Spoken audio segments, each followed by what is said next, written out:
So, hi Krishna, how are you? Good, how are you? I'm great, thanks for asking.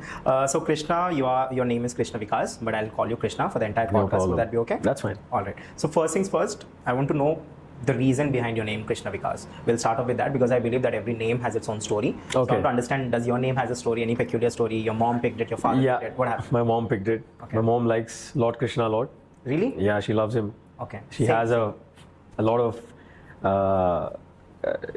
her soul resonates with Krishna, so Okay. she named me after him. Okay, okay. And Vikas, I think, means knowledge or wisdom. So, Enlightenment. yeah, so Oh, Vikas means growth, I think, in Hindi. growth, It's goes, yeah, right? I think knowledge also, Vikas is knowledge. It has different meanings. Yeah. Understood. So I'll tell you an interesting story since you have shared this. My mom is also a devotee of Lord Krishna. She loves Okay. him, and she calls him his brother. Oh, So yeah. that's why Perfect. she always ties Rakhi to him, and that's why I get to call him That's Mama. awesome. You know, Mama Yeah, Shri. yeah, yeah. We all look up to certain things, and we are named when we are named, on a certain person, let's say God or a thing, or let's say any things and elements like Yeah. Surya and etc. We certainly imbibe certain things from them. 100%. We think that we should be also like them, little bit. We try to imbibe certain strengths, qualities. Like I from Krishna have always, imbibed that I have to be little witty, have to be the charmer per se. So that kind of skills or that kind of qualities I've tried to imbibe since my mom is a devotee of Krishna and I was named Devashish. That means his blessing, right? So I want to understand, since you're named Krishna, did you ever try to imbibe certain qualities from him? No, actually not, because my favorite deity is Shiva. Okay. Because a lot of my qualities, if I actually reflect upon, they are very similar to the intensity that Shiva brings Wow. into a person's life. I have like a different concept of these deities according to yoga. We have 7 chakras Right. along our this thing spine. Right. So the thing is, the below 3 chakras, right, which is the Mooladhara, the Swadhisthana, and the Manipuraka, which is located at the anal region, Right. the stomach, and your The lungs. there's one at the heart, but there is one at the bottom of the spine, there's one at the reproductive organ, and then one at the stomach. These 3 are like the lower levels, and these are the ones, from my experience of these things, everybody's got their own experiences, Right. but Right. my experience, these are controlled by Shiva, because these are the lower tendencies.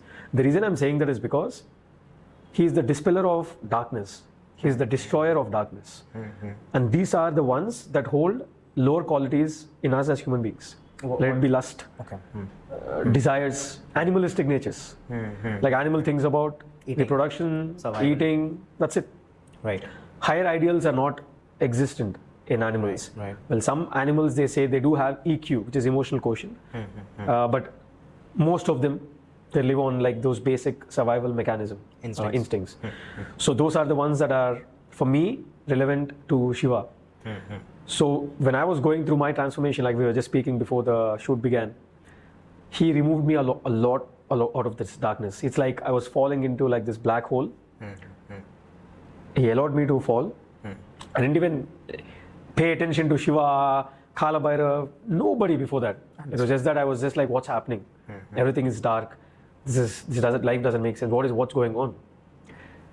Once everything is done, when you surrender, he gives his hand. He picks you out of the darkness. So I think that's where I really understood about what Shiva is. Even then I didn't know it was Shiva, but Shiva got introduced to me through yoga. Okay. After yoga entered my life, then I got into understanding the concept of Shiva.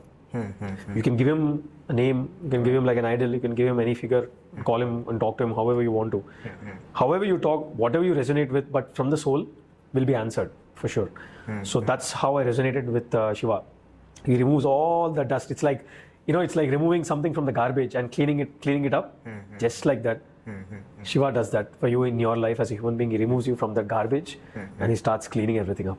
Wow. That cleaning up is basically your sadhana or your spiritual practice, your spiritual discipline that you practice every day, which is your asanas, your pranayama, your yamas and niyamas, how you speak to people, what are you following in your day-to-day life, your speech, every single thing counts. Your awareness, basically, your basic awareness about able to put yourself in the other person's shoes when you're saying something, which was non-existent for me before my transformation. I used to say whatever, I used to eat whatever, I used to think whatever.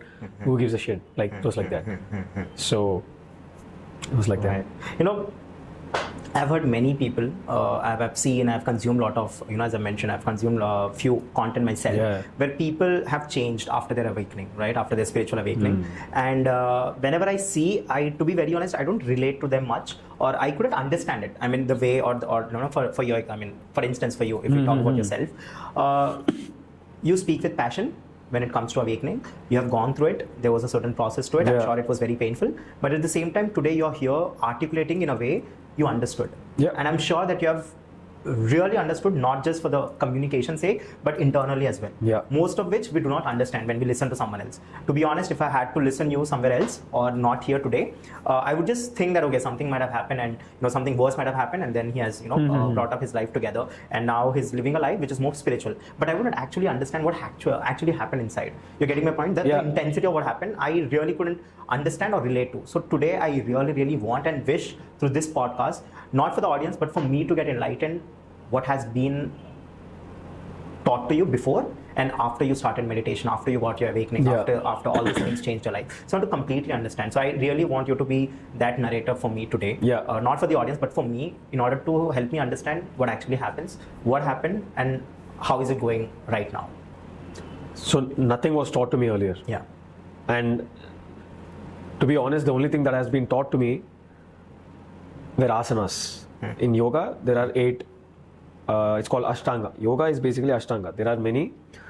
When you say, again, the audience might misunderstand what Ashtanga Yoga is. Ashtanga Yoga, they immediately might be thinking Ashtanga Vinyasa Yoga, which is basically a form of, or method of sequence of postures of asanas and Surya Namaskaras and everything.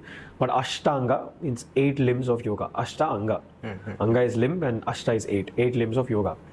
This was derived by sage Patanjali thousands of years back, where he kind of probably foresaw what's going on around us. All this garbage we're living in right now, which is overstimulation, or the way people are talking, or how we are sexualizing everything, how we are just demonizing everything and putting people down and talking behind their backs, whatever is going on.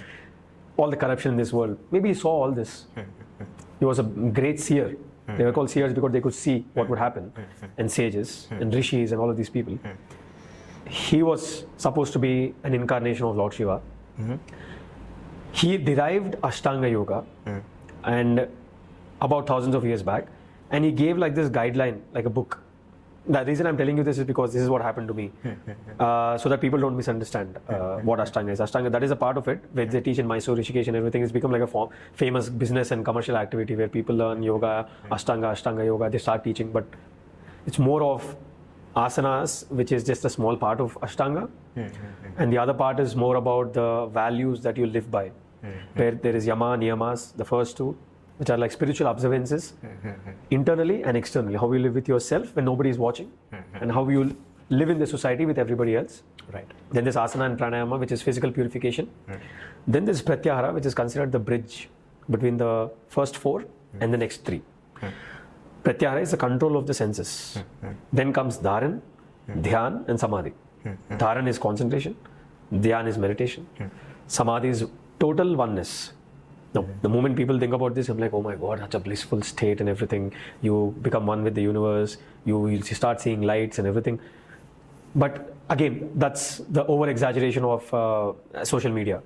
How we have been, Exactly. Content that's been made. Yeah, but a lot of people are in samadhi. Samadhi is basically understanding that what's in you is what's in everybody else, and being able to treat everybody the same way, not just people, even life, animals.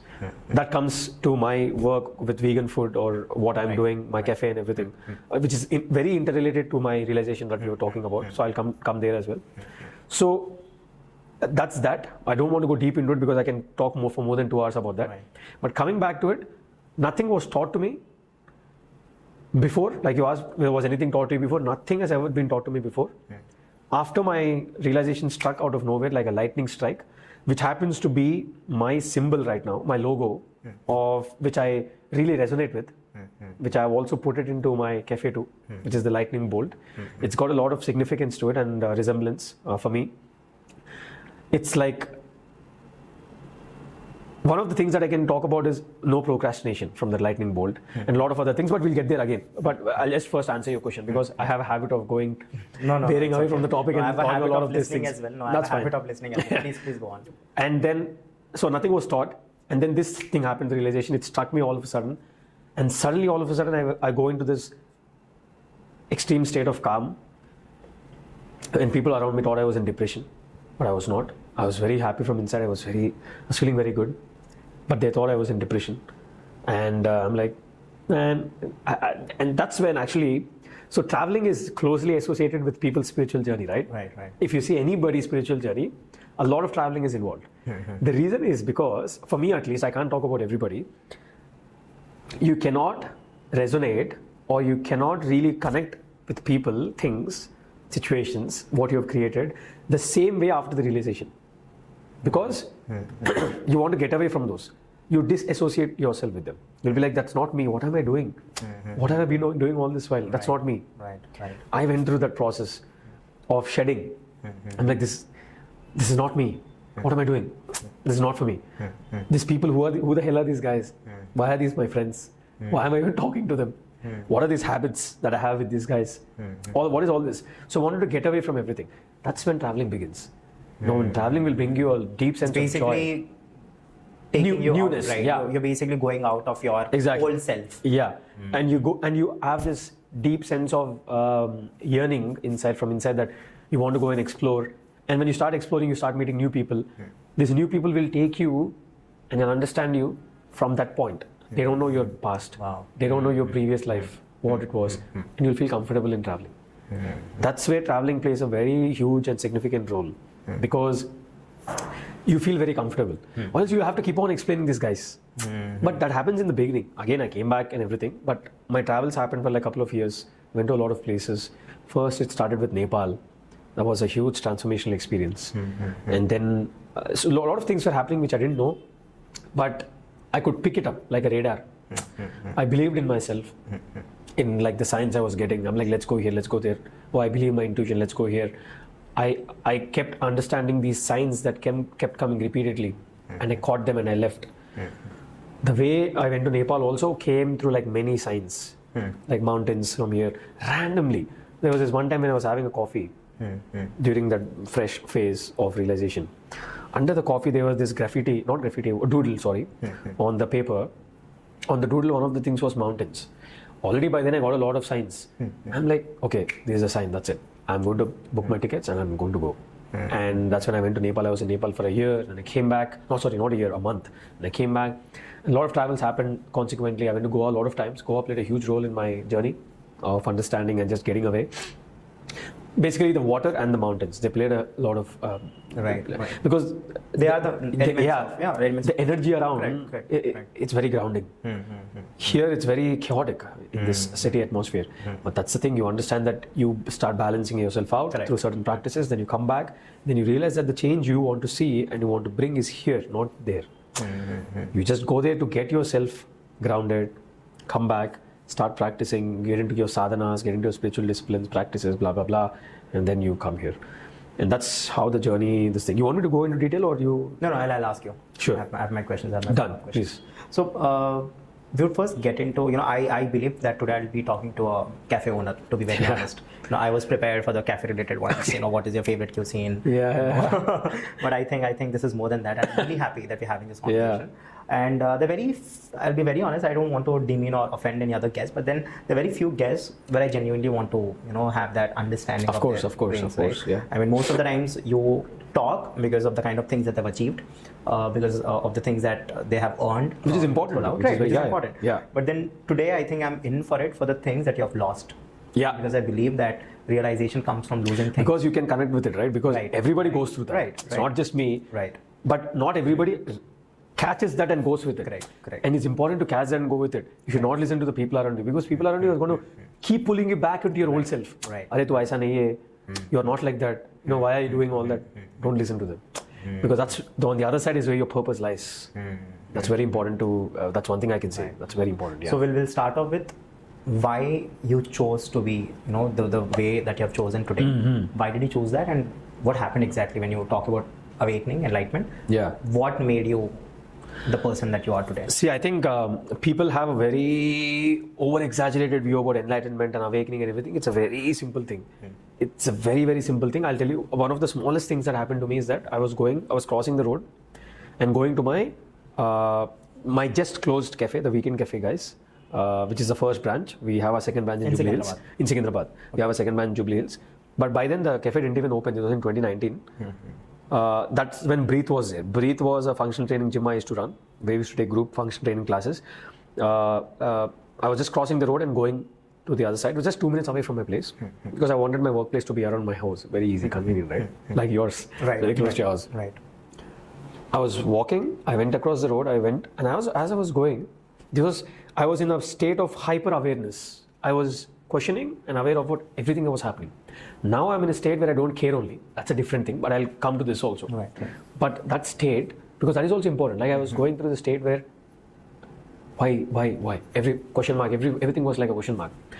And what struck me was, I was crossing, there's this Wax Bakery. This is in Vikrampury Colony, Secunderabad. You must have heard of Wax Bakery? Yeah. So Wax Bakery, I was crossing and there was this watchman, the security guy was opening the door. There was a guest going in. You know, they salute, right? Like, so, namaste saab bol ke. Customer was going in and didn't even acknowledge this guy. Okay? That alone, that might be people will be like, "Arey, kya yaar, why?" Kuch hai hi nahi usme. But for me in that time, I'm like, how can that customer not acknowledge that guy? He's a human being too, right? That made me cry in the night. Like, how can this happen? How can that guy not say hi or kuch bhi, namaste, whatever it is? I didn't understand. But again, that was a very important lesson for me because that made me understand the concept of karma later. Karma is our previous or past life karmas or our present life karmas also. Because last 10 years what you have done is why you're here right now. Right. The same thing, if past life karmas, if some people don't believe, if you believe in astrology, that is, or astrological chart, if you see your chart, they tell you astrology for 150 years also. You might die at the age of 60 or 70, but your chart is already laid for 150 years. The same thing will be done before you were born also, like 50 years before you were born. Right. That itself is like an indicator. It's a continuity. It's like the soul's It continuity. Just say that the body died, but the soul. Exactly, that's the soul's continuity, which is showing you that the tendencies or the karmas that you have come with, the karmas that you're going to leave with, it's like a chart, like a GPS basically. Don't live according to that. It's good to understand and leave it where it is, where it belongs. You don't have to wake up every day and be like, "Aaj mera horoscope kya hai?" You don't need to do that. Right. It's just like an indication. It's just like a map. So that made me understand later that the securities guy's duty is doing his duty. The customer, neither was he bad to him, nor was he good to him. He was just neutral. Right. He didn't demean anything. Like no problem for the customer as well. But for me, as a person who was observing, that really struck me. But it was a good sensitive point for me to start off. Like how it started off, like you asked. It started off there. Then one thing led to the other. One thing led to the other. In the beginning itself, I left non-vegetarian as well. I used to eat non-vegetarian every single day till 2019. 2019 January ending or February beginning, I stopped non-vegetarian. All of a sudden. During my realization time only. That also happened. Now I know why I did, because now I am running a vegan place, a vegan business or vegan cafe, whatever it is. Now it's become like a big part or purpose of my life, because it's like the need of the hour. It's about what we are doing to the planet, what we are doing to the animals. So much of cruel things that are happening in the world out there. Because of all that. Now I understand. But back then I didn't understand why I left non-vegetarian. Because all I saw was it's a dead body. मैं लाश खा रहा हूँ. On my plate, something is dead, I can't eat this. All of a sudden, my mom looked at me like I was crazy. Like, what the hell? You've been eating every day, what's wrong with you? But I was like, no, it's dead, I can't eat this. That made me understand that once, and okay, actually I'll tell this first. Then later on following, my body started reacting to it. I ate a little bit of egg after that, because I wasn't eating non-vegetarian. Right. I wanted to fulfill my protein requirements. I started having eggs. Eggs is also an animal product. It's literally an egg. It can become like a chicken, whatever it is. Right. It was rejecting that. How was it rejecting? My physiology. Physiology is basically the study of the organ and organ systems inside our body, like heart, liver, all of these things, pancreas. This is like the system. Physiology is a study of that. My physiology changed because my mind changed. My mind started developing new thought patterns that, hey, don't eat this. This is coming from animals. The body started following it. It started following suit, and it's like, don't eat. So it started rejecting it. If I was eating, I was developing gas and acidity in my body. Maybe it was developing earlier also, but I didn't pay attention to it. Now I become aware of that. I started developing gas and bloating. I was feeling very uneasy. Then I didn't realize, and then I understood that, it's because of the eggs. I stopped eggs. So stopped non-vegetarian, stopped eggs. And then I started eating, consuming dairy, like paneer and all of this stuff, because I had to fulfill my protein requirements. Not a fan of paneer, but I started having that as well. That took some time because dairy is so like into our culture. Right. So it took time to... Dairy is in Indian culture. Yeah. I didn't put any effort to not have it. I never had anything against dairy. But later on, there was this one time where coffee was spilled on the kitchen counter in my house, which was made with dairy milk. I was following a plant-based diet, but one thing I could not get over was my mother's coffee. Everybody has that sentiment, that instant coffee that you make at home. Right. That mother makes, it's so good. Right. So she made that. That spilled, I think. I went and came and they wiped it off. That was smelling so bad. If you have ever experienced it, experience it. Throw coffee on the counter, dairy milk counter. Wipe it off. Smell it. It's disgusting. That made me realize that, okay, there's animal stuff in this too. And anything that starts getting spoiled, this is how it is smelling outside. Imagine how it will be inside the body. Just try to think. What it's doing outside, imagine what it's doing inside the body. So all the dead bodies that go into the body, all the things that go into the body that are getting rotten, that the body has to digest. It's crazy. And I feel we have been led into this false narrative and scientific studies about how meat is so important to us. It's so important for our bodies and protein requirements and all of these things. I look pretty good, right? Like I'm not eating any non-vegetarian food. Right. But again, there are a lot of, I'm not here to sell or put out any propaganda, but it's a fact. Facts are facts. But there are a lot of people who are following a plant-based diet or vegan diet who look very malnourished. Completely agree. They look very malnourished. They don't have enough nutrition. That's because they are not taking care of their diet properly. They are not taking care of their nutrition properly. That's their problem. But that's a different thing. But there are a lot of very healthy people who eat plant-based foods as well. Right amount of food, right amount of nutrition is very, very important. I'm sorry, we're just jumping from one to the other. Okay. But because it's all interrelated, it's not like separate. Now, one question I just want to ask here is, how affordable is plant-based food? Because I'll tell you, please. Please go ahead. So I'll tell you, when we talk about plant-based food, there is a certain planning also that you have to do. You have just mentioned that there are people who are malnourished as well because they're not planning their diet properly. And to actually plan your diet when it comes to being a complete vegan, I'm not talking about vegetarian, being vegan, you have to understand what nutrients is from what, and you have to make sure that you are taking everything in the right proportion so that your body is getting all the nutrients. But imagine someone who's earning, let's say, 25K per month. He's doing his freshest job salary, and then Amazon and companies, all these IT industries, they start with 21K. I think that's a normal 21K. That's all the other perks and benefits. Do you think it's feasible for a family to, such as India, where not many rich people exist? Yeah. Do you think it's feasible for us to be a vegan? Absolutely. See, if you see a South Indian breakfast, idli, dosa, upma, all of these things, they're all vegan, dude. Right. Just remove ghee from that. Right. So South Indian breakfasts are basically this thing. Peanut chutney, coconut chutney, tomato chutney. All of these things are very nutritious. Reduce the oil. Don't go for taste. Go for the nutrition part of it. Don't overcook them. Don't kill them. Don't kill that lentil. Right. Don't kill that grain. Don't kill that leaf and eat. It's good. It's good enough nutritious. Right. Dal, nutritious. Chole, nutritious. Rajma, nutritious. You go to Jammu Kashmir. When I went there, long back, literally their staple food was Rajma Chawal. They were ribbed. They were literally eating Rajma Chawal all the time. Right. And they were eating bananas. This is even before I knew what vegetarian or vegan was, long back, when I was like 12, 13, 14 years old. Just observing, long back, not even observing, before that. Just came to my mind the example. The army guys, if you look at their staple, Rajma Chawal, you think they are going to give them chicken breast and broccoli and mashed potato. No. Right. So easy to cook, so nutritious, so healthy. It's so cheap. Right. Rajma chawal is so cheap, complete protein. The way it works in vegan food is that very simple plan. Amino acid profile is very important. Protein is, like they say, they're taught in our school, building blocks of human body, which is absolutely true. But there's a lot of things that they didn't tell us also. Right. So amino acid profile is very important, which is branch chain amino acids. These things are in plant-based foods, maybe depending upon their geography and the climate and different conditions. Not everything is full. In different Proportion. plants, it's in different proportions. Right. What you got to do is you need to intake different things so that you level it out.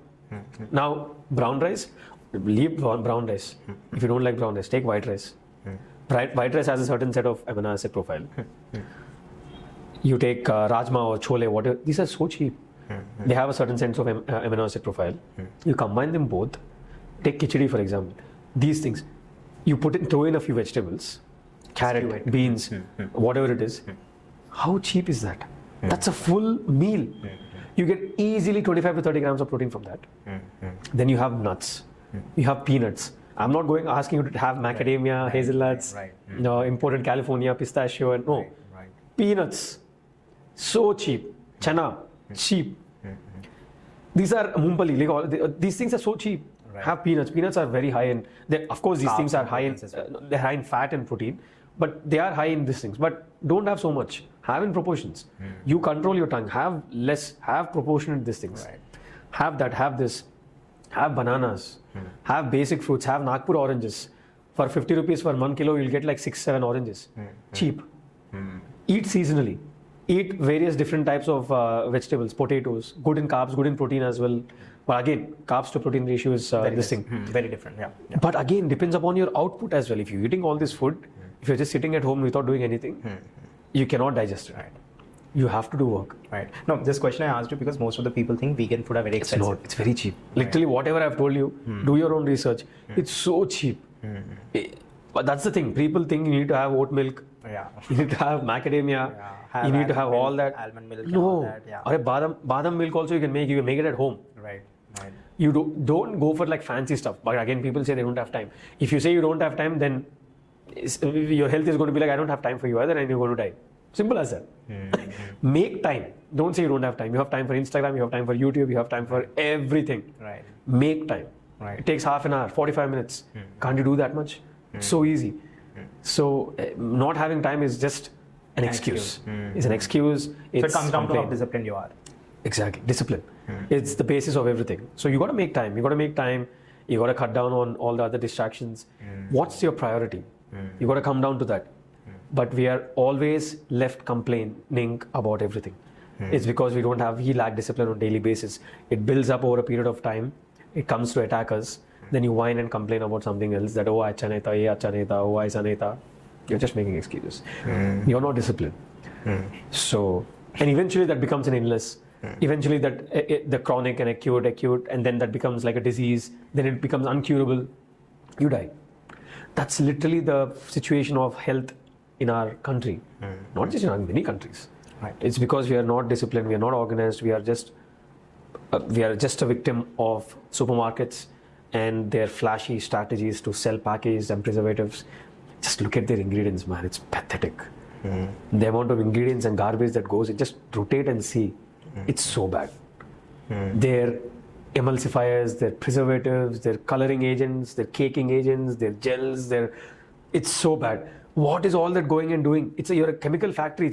You're putting chemicals. Because to satisfy your tongue, so you're putting all that, you're going to suffer. You'll have to suffer. So again, this comes to karma. Like what you're doing, you are going to get. That's it. So, thanks for enlightening for that, but I really want that to go online so that you can listen to it. Because we have been hearing a lot about organic food, vegan, and the kind of the propaganda again, how expensive it is, and etc. So there have been many trolls as well. I don't like all that, to be honest. I am in the same field. Organic food, sustainable. It's a very good way to market and sell at very expensive rates. Right.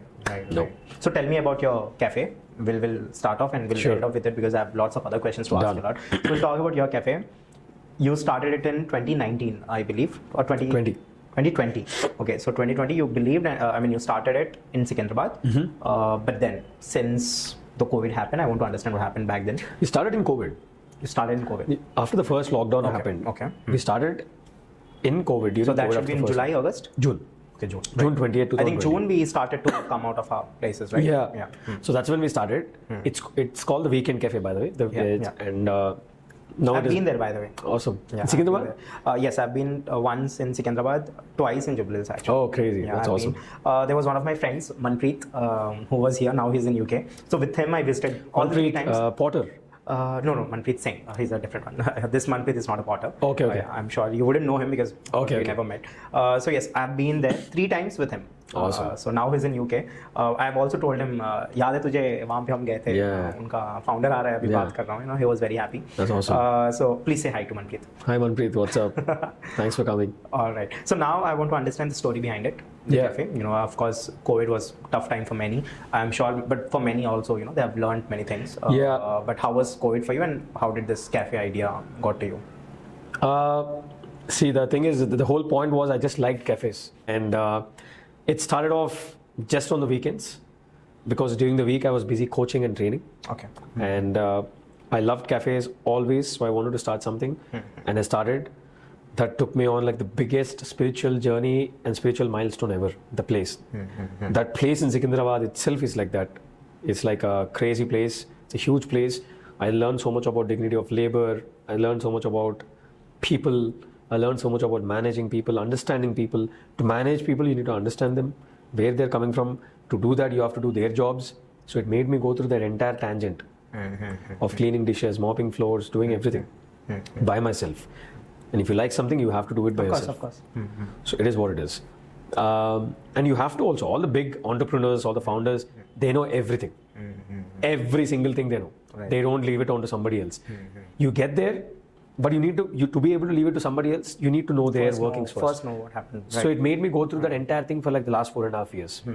So I look at it like a big lesson. And it started then, only on the weekend, Saturday and Sunday. And then that's why the Weekend Café. The Weekend Café, yeah. Okay. And then 2021 Jan, every day has been a weekend from then. So 2021 Jan, we started opening. So it's also like your personal reflection. Yeah. It has been a big personal reflection for people outside. They are like, oh, nice cafe, beautiful food. Inside, I'm struggling. Right, I get it. I was struggling. There was a lot of upheaval from inside. It was very hard, very hard, very challenging. It's not easy at all. It's and the thing is that it's not just about business, right? It was not about business for me. Now it is about business as well, with a purpose. But back then it was mostly about putting our name out there, getting ourselves out there, and having a purpose, because it's vegan food. So having a purpose with it was very tough. Very tough. So, and at the same time doing the Instagram, at the same time teaching others, at the same time cooking, at the same time designing recipes. You used to cook yourself? In the beginning, yeah. Wow. I have zero knowledge in hospitality or cooking, nothing. And the funny fact is that I started the place in June. What comes before June? May. Entire month of May, we were doing trials. Yeah. And I started in June. I was such an idiot. I didn't know what I was doing. I didn't know what I was getting myself into. But my idea was to have fun on Saturday and Sunday with the cafe. It was fun for a while. You took your own place? The same place? Same place. Okay. The gym was below. Right. Above the rooftop area, the indoor area and everything converted into a cafe. It was fun in the beginning, but later on it just became something else, man. It's just that you start doing things for people over a period of time. It becomes like that. It becomes you're out of the picture. Right. It becomes about the people. Right. It just becomes like that. Right. You can't help it. It becomes about you. I think most of the service industry, at the end, it becomes about the people. It becomes, but then again, it comes back to you as well. Now I think I'm in that stage now where it should be about you first. Right. And I think that happens when you reach a certain space. You can't do it. Yeah, in here as well as. Yeah. And understanding. I'm talking about financial aspects. Financial aspect, yeah, we're not doing good. We're not doing good because. Even now? No, we're not. Because the thing about restaurant business is how much you get, you have to invest it back into it. Not just this, any brand. Right. What you get, you have to put it back. You can't be like, I'll save. Of course. मेरे को 100 रुपए मिल रहा है, 10 रुपए मैं save कर, ऐसा नहीं होता.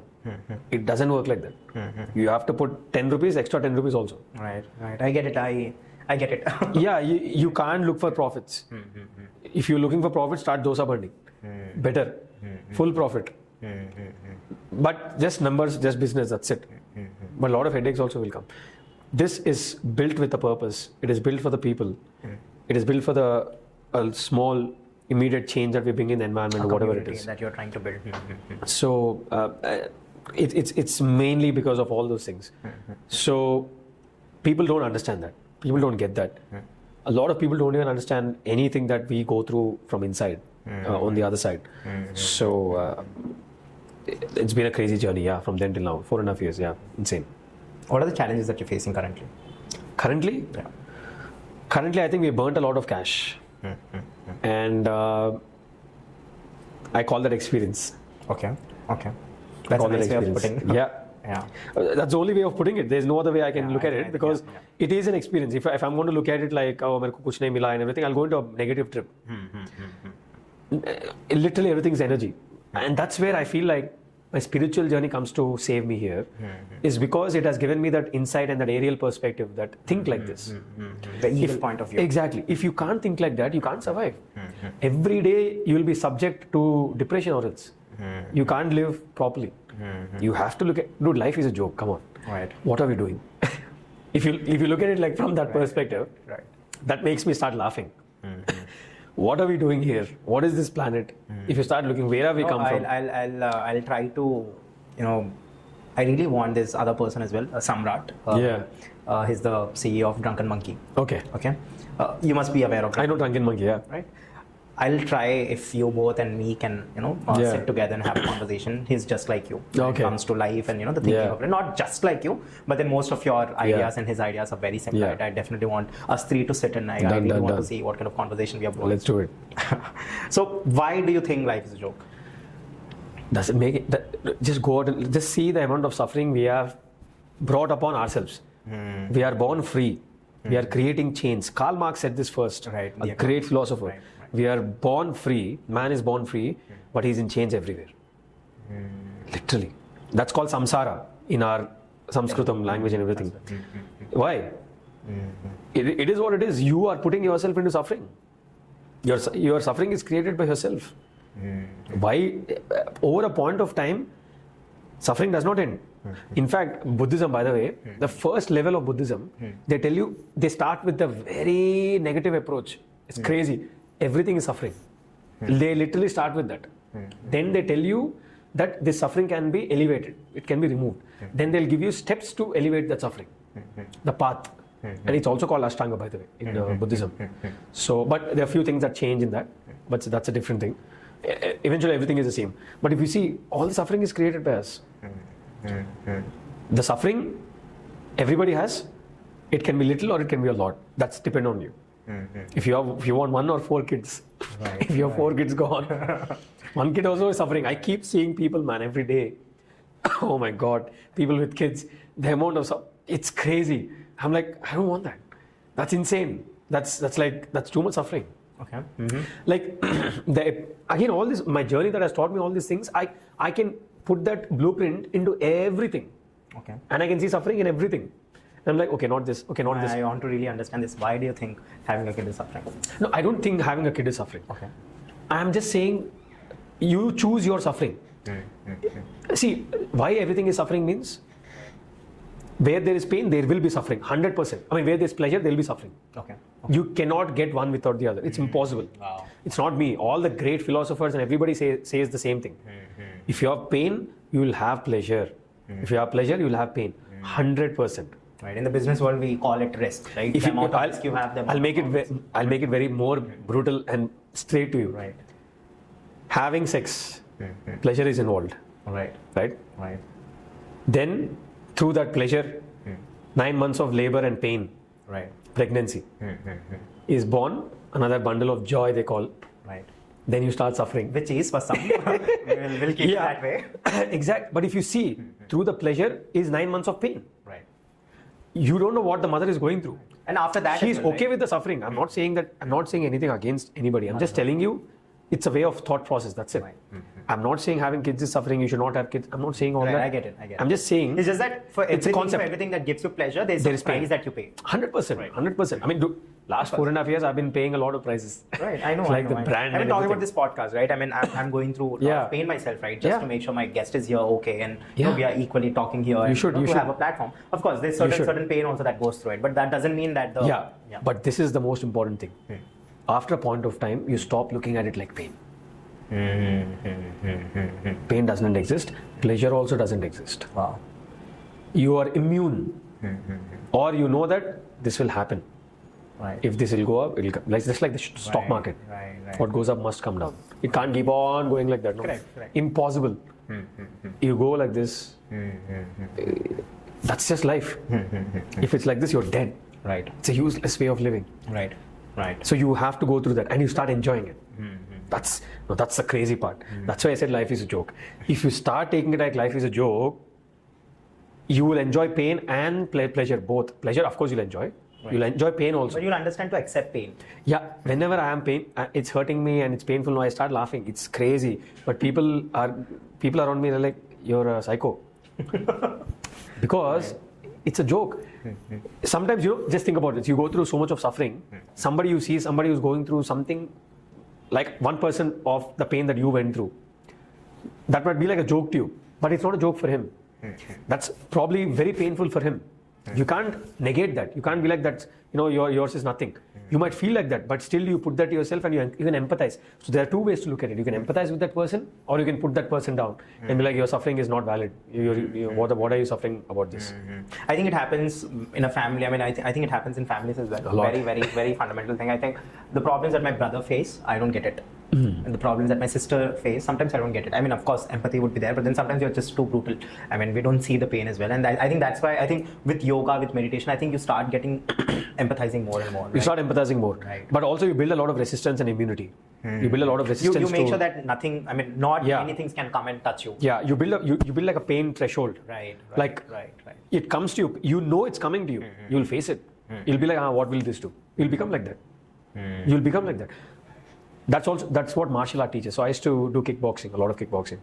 I competed once in nationals as well. Oh wow! I'm just bragging now, but that also was a part of my spiritual journey because I was I stopped doing that because over a point of time it became about hurting the other person. Why would you do that? So that made me stop doing that also. This is all delayering, I told you, right? So one by one. In the delayering part, I also sold my bike. I sold a lot of things which felt like baggage. But then now I realize that it's not about that. It's about having them and not being consumed by them.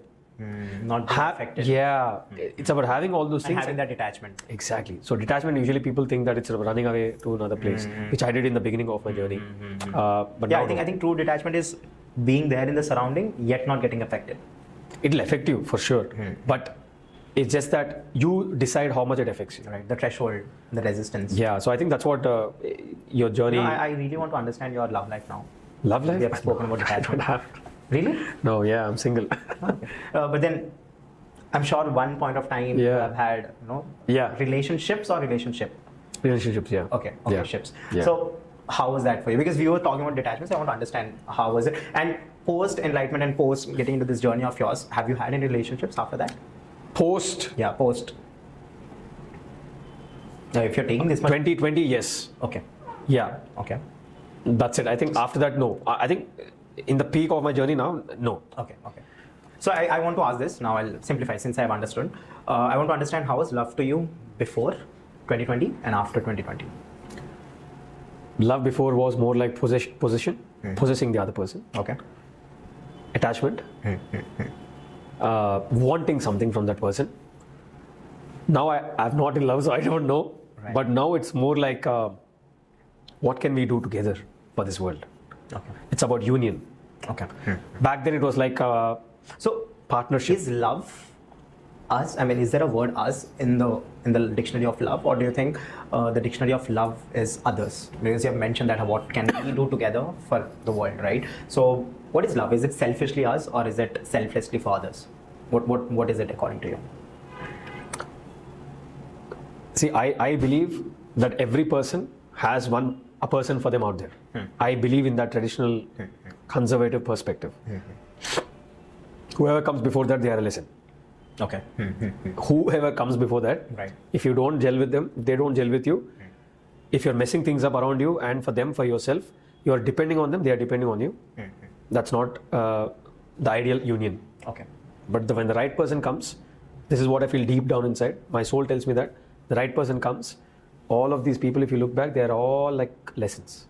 All these people. You're thinking about the experiences. Yeah, Okay. the experience is like a lesson. All the experiences. No, I'll be very honest. Currently, the dating landscape that I'm talking about, I don't think there's anything. For me, at least, I'm just waiting for that person to arrive, whoever that person is, so that we can integrate, like, for a lack of better example, espresso and steamed milk, and they become coffee. It's like you don't know where the point espresso and milk becomes coffee. Decoction and milk becomes coffee. You don't know where is that point. How can you say? Right. I think that's Very scientific. that's like a relationship. It's actually a very stupid example, but that point is like you don't know where that point is. So we were talking about dating, by the way. That dating part, man, that word is, I don't even like that word. It's we are seeing each other. We are living in with each other. Like, I don't know. I'm a bit conservative. I don't buy that idea as well. Yeah, it's I've very much. I have problems with that word. Yeah, it's not like I have not. I have in the past. That was my previous self. Now, at the stance that I see myself, I despise it. I don't like that part of me. Okay. I accepted it. It's not like I did. I also settle my dues with those people as well. Always settle your dues, by the way. If you have caused any problems to people, if you have hurt them unintentionally, and that's what the spiritual journey does to you. It's very important. And the pain and suffering that we talk about, right? That we spoke about, the pain and suffering is nothing but all the kachra, all the garbage that is stuck inside of you from years comes up. The kalti inside will start coming up. You start cleaning, say you have a pipe, a hose, you want to water the plants. It's just rusted and it's there from a long time. There's so much of garbage inside. You put water. I mean, you start the pipe. What am I saying, man? You open the tap and the water starts flowing through the pipe. It starts fluttering. And then the kachra keeps coming out. Kachra keeps coming out and then the water flows cleanly, right? Right. That is what spiritual journey is. The amount of kachra that comes out, it'll come for you to experience. Where will it come out from? In your experiences. Sometimes it will manifest into physical reality. If you have to say sorry to somebody, if you have something unleft or unsaid or undone, everything will come to your physical experience for you to experience it. And you have to go through that suffering. You will have to face it, say sorry. That's where your ego shatters. That's why they say ego death. Because your ego dies, you're so egoistic to say sorry. But now you have to. You have no other choice. Because you are so aware now That there's no other option. that's back then that you have caused hurt. Say sorry. If not, you can't progress. It will not allow you to progress. You heard of Kundalini Shakti going above the chakras, the snake that they call, there's this serpent. They say it's like an analogy. It's not like a real snake is there inside. This energy that they call, it's coiled and there at the bottom for everybody.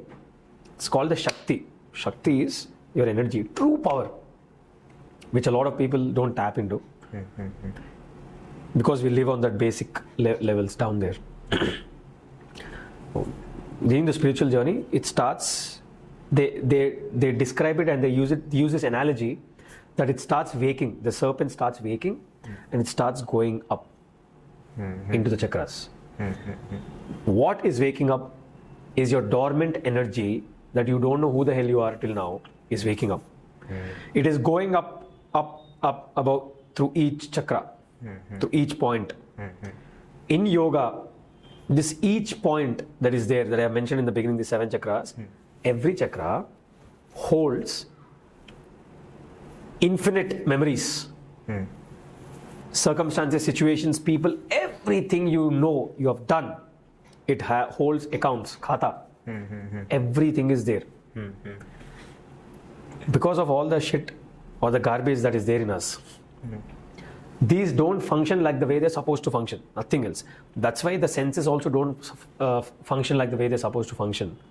Again, it's also related to what you eat also. When we're talking about garbage, it's related to your thoughts, your intentions, your malintentions, your negative emotions, negative intentions, the food you eat, what you've spoken behind somebody's back. Everything is stored. They will not know. Your conscience will know everything about what you said, what you did, everything. When this this serpent starts uncoiling and starts waking up and going about through your spiritual practices of yogasanas and pranayama and meditation and dhyanam, everything that you do, they start opening. They say, no, chakras are open. Open means gone. They will come up for you to experience in physical reality. They'll come up in your dreams. You'll get signs. So entire spiritual journey is all about paying your dues. Kidhar khata, you have to go and you have to clear your dues. Right. You have to clear the dues. It is not like if you'll start seeing lights and different rainbow colors every day in the night and in the morning you wake up. No. You have to pay dues. That is why they say it's painful. Realization is not about sitting in a park and seeing a rainbow, having picnics every day. It's not like an LSD or DMT trip. It's not like that. Those are all shortcuts. If you're going through this step-by-step journey, you will go through this suffering. You have to go. But suffering will be slow. Right. It will not rush, open up at once. It's up to you how you're taking it. Yeah. So it will start and you will be compelled to go and address it. For me, my example, my ex-girlfriend, long back. I reached out to her. I said, sorry. If I hurt you. My intention was not. But if I did, sorry.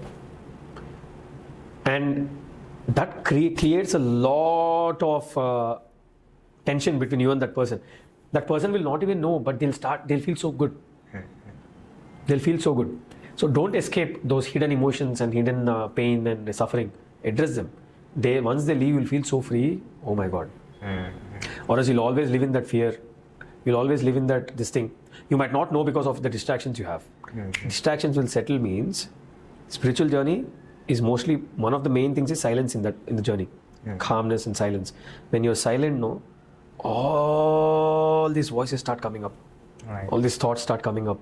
These emotions start coming up. In 3 years, 4 years. What 3 years are where from past you don't even know where they're coming from. Right. What they come. You don't know. I get it. They come from somewhere you don't even know. They come in. That's why when people say they're meditating, I don't understand what they're doing. You can't go to meditation like that. You have to clear out your garbage through asana, pranayama, through a lot of these things, through yamas, through following the yamas and niyamas, which are the spiritual observances and the disciplines. Ahimsa, then you have swadhyaya, self-study. There is so many things in that Ashtanga, this thing, that sage, whoever created Patanjali, is so wise that he kind of went through like the detail of everything. I mean, that's why he's the incarnation of Shiva himself. So particular about every detail. It's insane. So I went through that part and everything opened up, and I still maybe have karmas to. That's why they call. తెలుగులో అంటారు కదా కర్మ కాలితే ఇలాంటి పనులు చేస్తారని. Have you ever heard of that? Yeah. కర్మ కాలితే ఈ పని చేయడం అంటే that's a very derogatory way of putting it. But మనం సొంతంగా కర్మలు కాల్చుకోవాలి. Like you have to burn away your karmas. The whole spiritual journey is all about burning away your karmas. Means the actions you have performed through which it has caused the other person hurt. You have to settle it. So imagine the people who have murdered somebody. Imagine the people who have unintentionally, only if you do, for me, whatever hurt, if I've caused in the past. Even me, whatever I've done, that's all unintentional. It's not intentional, you don't want to. You're looking out for yourself. That's it, no, always. But in that process, the other person is being hurt. Right. You didn't really care about that during that time. But later you did. That's when you will reach out to them and say sorry. And the people who have reached out to them and said sorry, they said, man, I didn't even have it in me, but thank you for saying sorry. But thank you for reaching out. It feels so good, it feels amazing. So I always ask my guests, what are their view on life? What is their view or their perspective on life? But since I've already mentioned, I'll not go there. I'll rather go to the thing that we had, a small conversation we had before the podcast, where we spoke about tantras and, your ultimate goal, or, what are you currently doing? And you told that you are exploring this tantra aspect of spirituality, right? Yeah. If I can call it wrong, please correct me. So I want to understand, what is tantra, to the very basics of it, and what do you mean by you're exploring it? So, see, tantra usually people have a very common misconception that I think I too also first have. is sex. They think tantra is sexual. Really? Yeah. I didn't know tantra is sexual. Oh, okay. That's good. Oh, okay. People associate with a lot of darkness. I'll tell you what tantra occult. is for Yeah. me. So for occultism is for me, and it's about black magic and black dark energy. No. I think that Yeah. When you told me tantra, I thought it's something to do with spirits, the dark energy and all that. Tantra is just basically got to do with elements. Okay. Just elements around you. Okay. There is space, there is water, there is fire. We are made up of these elements. Right. To be able to use these elements around you to heal, to transform, to help, to bring a change, is a part of it. You cannot just explain tantra so simply. It's an experience. So I might be falling short on words over here because I'm not a tantric. I'm not that person. But this came naturally to me, into my understanding, is the elements around you that you use to be able to help, heal, transform. Now, these things, of course, might be normal to a person like me who's kind of practicing or who's doing these practices or whatever. But for others, it might be like, oh, black magic, occult. And first of all, this is not black magic is nothing. Black magic is you can do that too. But like I said, heal, transform and everything. But also you can destroy. Right. I mean, if you take fire as an element, you can either let your stuffs through it, but you can also burn someone's house. Exactly. Simple as that. That's a proper understanding, a very simplified understanding of it. You can do black magic with those elements also. You can maybe kill somebody also. Right. But for that also, they do a lot of japam. They do a lot of mantras. They do all of these things. Is it true? It is true. Do you believe in black magic? See, believe in the sense you believe something that you have experience in. I do not have experience in it. I have not experienced it because my focus is on light, not on the darkness. Okay. It's crazy, right? Just when I said that to you, I got this into my mind. Pitch black room, a small ray of light can light up the entire room, right? It's crazy. But a bright room, an ounce of darkness can't even be there. Wow. That's crazy if you actually think about it. So my entire focus is on the light. So light always wins. I think that's the basic definition of God. The God that they've been listening, throughout. We just, They always win. This always is past. win. So I just want to tell you how Deepavali, the story of Deepavali and how, what it actually shows us, the darkness and then the light. Yeah. So I think it has always been with us, but it's just that I believe most of the things that we know, we just don't know how to put it into words. We know it, but we can't put into words because we don't put enough time in it. Yeah. I mean, we know good is good, bad is bad, but then are we actually trying to put it into words? We don't do that effort. And I believe that once you put your understanding, your experience into the right words and you articulate it properly, it becomes a quote. Yeah. And that's why I believe all those, successful ones, the ones they tell, for example, if you ask them they simplify it. Yeah, they simplify it. When they actually simplify it and put it out there, it becomes a quote. And they can simplify only because they have pondered upon it. It's not just they have just experienced. Your experience wouldn't teach you until and unless you rewire your experience, put into perspective. Yeah, see, if you want to create change, it has to be reachable. If it's unreachable, Right. you are just showing off. If you really want to create change, it should be reachable, it should be practicable, it has to be sustainable. If you're unreachable, you are just a show off. Right. You're just show off and you're sitting somewhere and you are expecting people to get there without any rope, without any path, without a bridge. Right. What? It's not possible. So you really don't want to create a change there. So I think that's a problem. So with a lot what's of moving these things. forward to you with Tantra? Nothing, just evolve in my own spiritual practices, in my own meditation, do good that I can do and channelize that energy into creating change, into helping, into spreading knowledge, right knowledge that I gain directly from the source, not just book knowledge, experiential knowledge.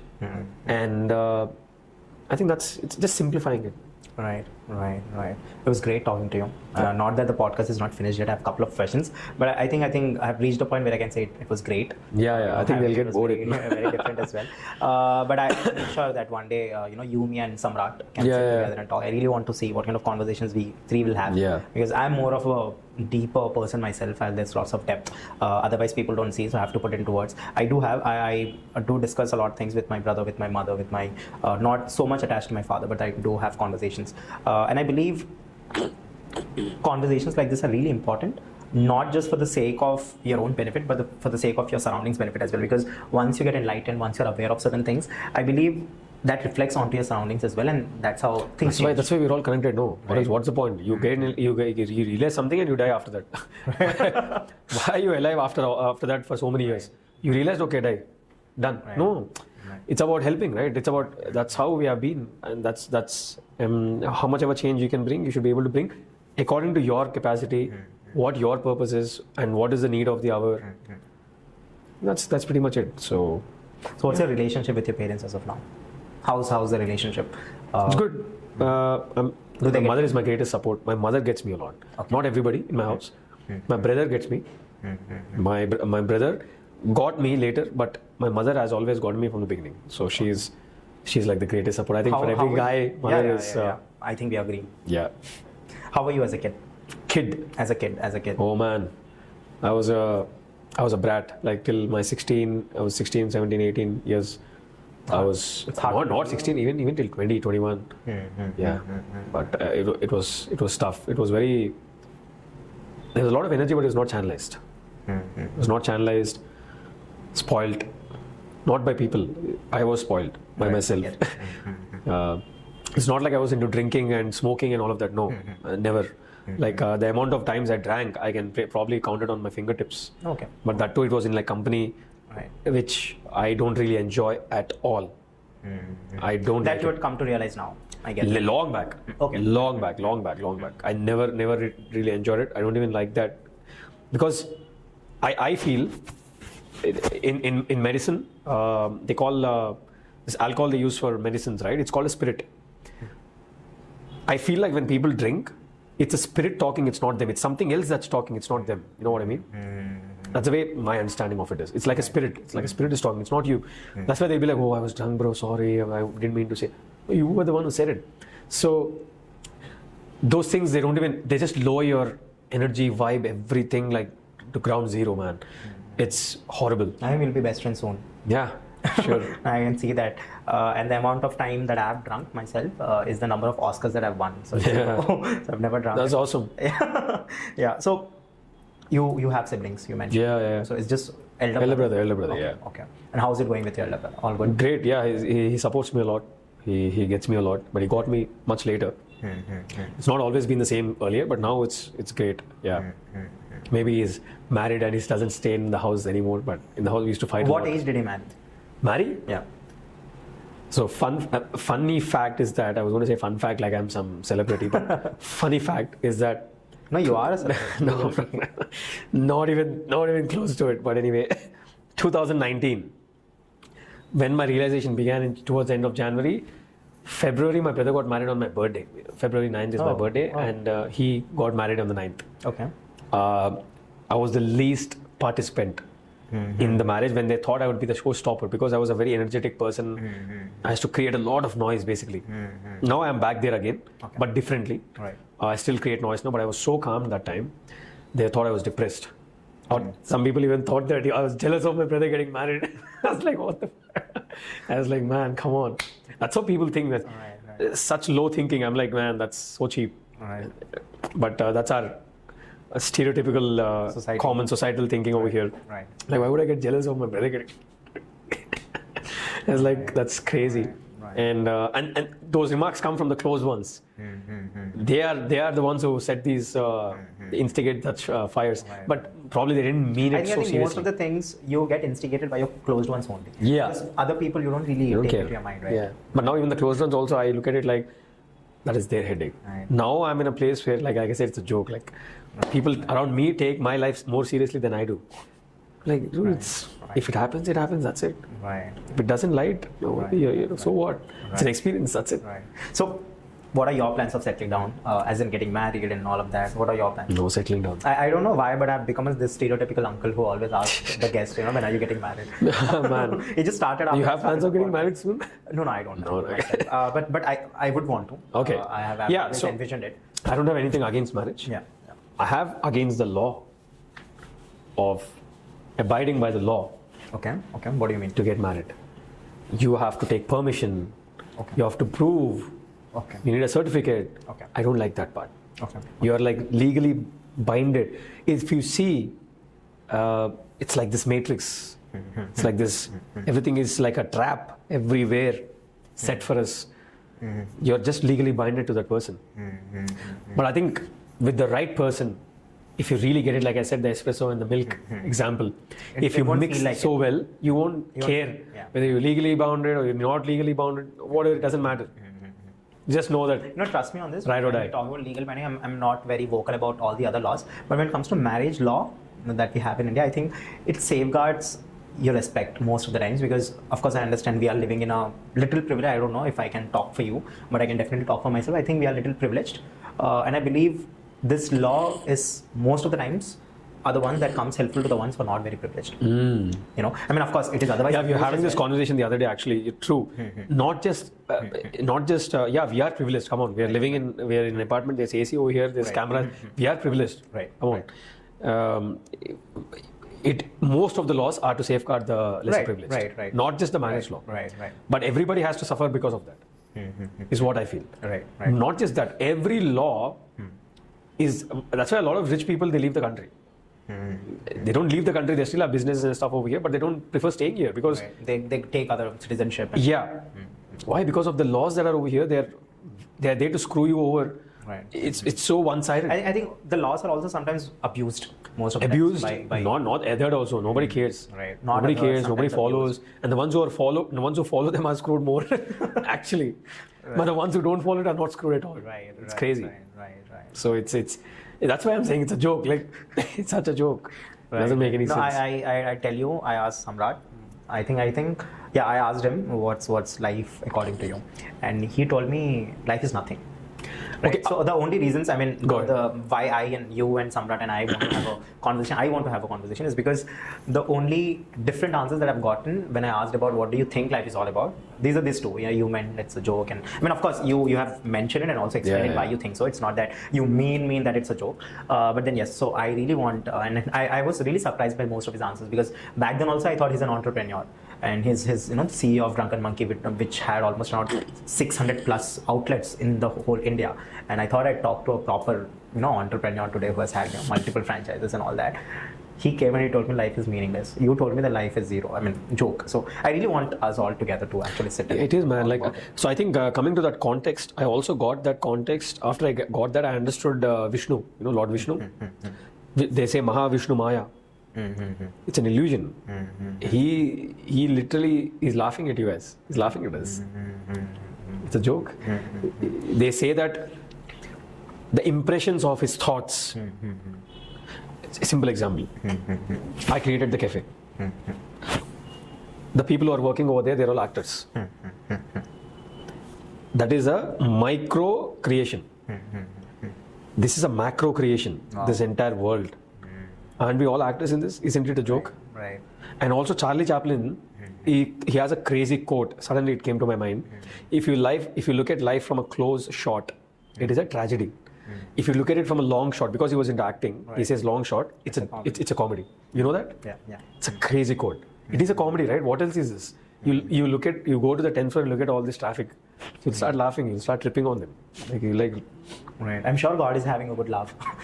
100%. I feel so. The very reason that's why I also believe that most of the ones do not understand God. The concept of God. I think we are God. Right. Inside you, and I really think that people do not get the concept of God, because there are lots of learnings. I mean, if you really learn about what Mahabharata teaches, what Bhagavad Gita teaches, what Ramayana teaches, it's all different altogether.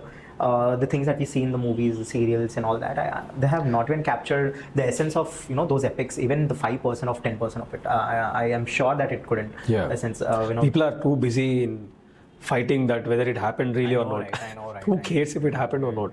Are you going to get anything out of it? Right. I mean, I believe that the literature is in the books.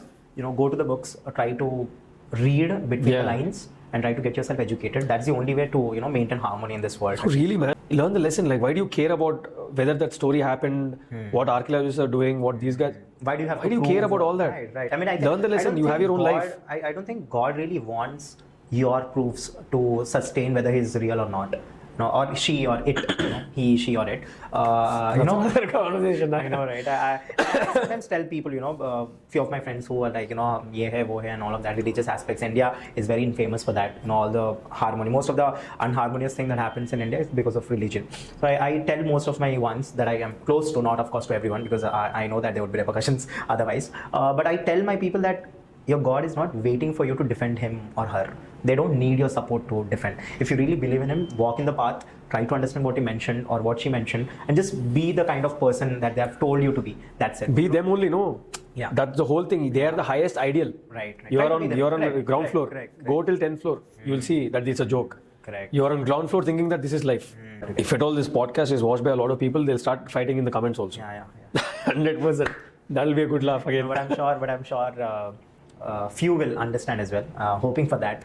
Right. Well, on that note, I think it was great talking to you. But Awesome, I believe man. there's a part 2. Damn, Lots of okay. questions, and you know, we'll catch up again very soon. Definitely. I'll probably try calling Samrat, and we'll sit together somewhere and we'll have a chat. I think we'll sit in your cafe and then we'll Definitely. have a great chat. 100%. All right. So before we close, as I've mentioned earlier, my podcast is also about impact. I mean, through the information that you've provided us and through little laughs, we'll be giving them information and entertainment. But at the same time, I love to do something good to the society as well through you. Okay. So what we'll do is we'll play a small game, and whoever loses the game, they'll have to perform a philanthropic dare.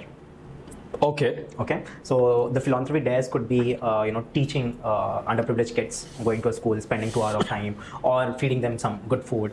Since your love towards vegan, we'll try to give them vegan food, something like that. So whoever loses, basically they'll do. But then whoever loses, we both have to come together and we'll be there on the day. Done. All right. So here's the dare written 1 to 4. I don't know the numbers, but we'll play the game. The game would be a staring game. You look at me, I look at you. Okay. Whoever blinks first.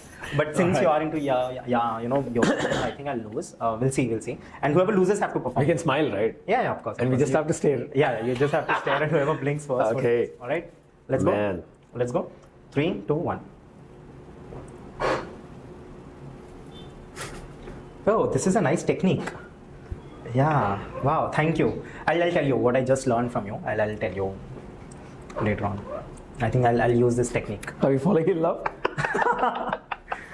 Okay. I blinked. So he blinked. So what we'll do is I'm forgetting English. I say I blunk. it's okay. I think I'm hungry. Krishna Garu, I have 1 to 4 numbers All right. written. You just have to pick a number. Whatever is written, we'll do that. Pick a number. 4. Oh, cool. It says donate food to underprivileged children. All right. Right? Let's do it.